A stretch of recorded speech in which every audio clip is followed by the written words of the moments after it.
Now, whistleblowers play an important role in rooting out corruption, but it's not an easy job. Many are left fearing for their lives.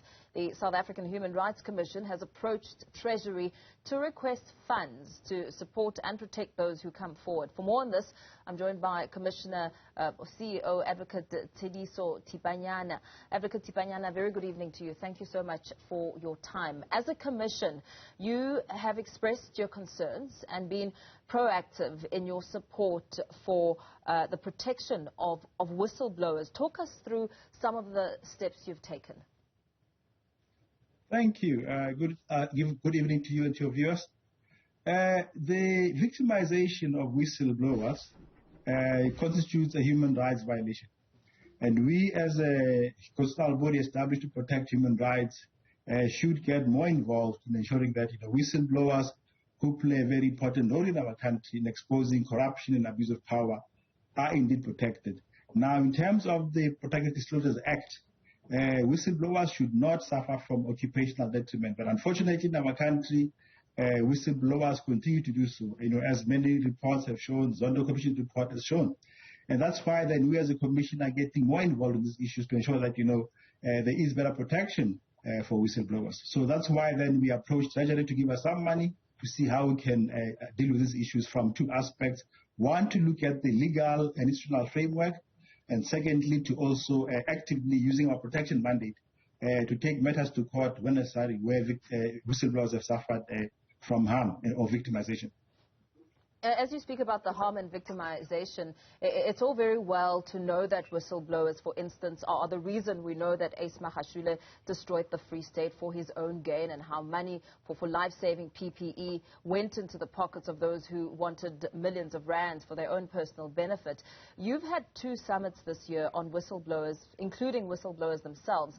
What are some of the horrors that you've encountered? Shocking, to say the least. Apart from people being killed, people have lost their jobs, people have lost their homes, people are living in fear, and when people get dismissed, unfortunately, people have to fight for these matters in court or on their own.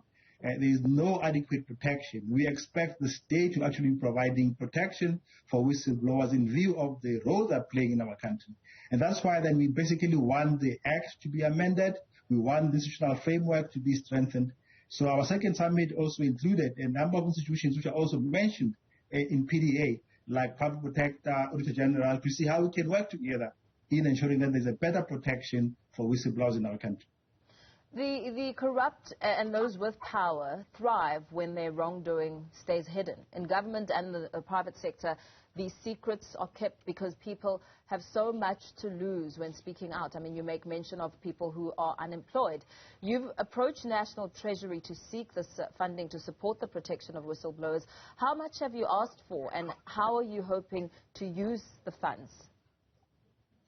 Well, we got about 2 million rands from the Treasury, but we also want to use our own funds in order to do more work on these issues, and that's why we're also trying to get other constitutional bodies to also work together. We must pool our resources, but also push for more support from government to ensure that whistleblowers are protected. That's why we really want to see government providing funds to ensure that whistleblowers are protected when they come out to expose corruption, abuse of power. We're losing billions of rands in our country due to corruption and maladministration. So it's a very little amount of money really we should be providing compared to what we're losing through corruption. And therefore we think that whistleblowers must really be treated as heroes in our country and not being victimized and chased around like, they are irresponsible people.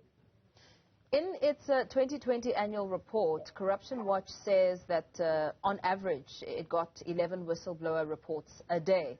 And South Africa's whistleblowers have said that they have no trust in the state, they have no faith in SAHRC and CEOs, for instance.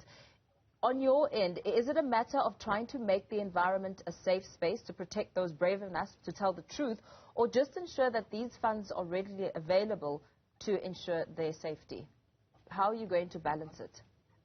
Well, let me say the state or government has a responsibility to protect human rights. That's what Section 7 of the Constitution says. Secondly, we look at the PDA Act. It's also the responsibility of organs of state to ensure that whistleblowers are not victimized. Unfortunately, many organs of state and government officials are the ones who are basically violating their own commitment to uphold the Constitution and the acts we have, and therefore victimize whistleblowers using state resources. That is the most unfortunate part about what's happening now today in our country. And that's why we're stepping in to say, listen, this has to stop. We need to have laws which basically proactively protect whistleblowers. Very well. Thank you so much for your time this evening. Let's leave it there. South African Human Rights Commission CEO, Advocate Tseliso Thipanyane, speaking to the South African Human Rights Commission approaching National Treasury seeking funds to support the protection of whistleblowers, saying that 2 million rand is what has been allocated there.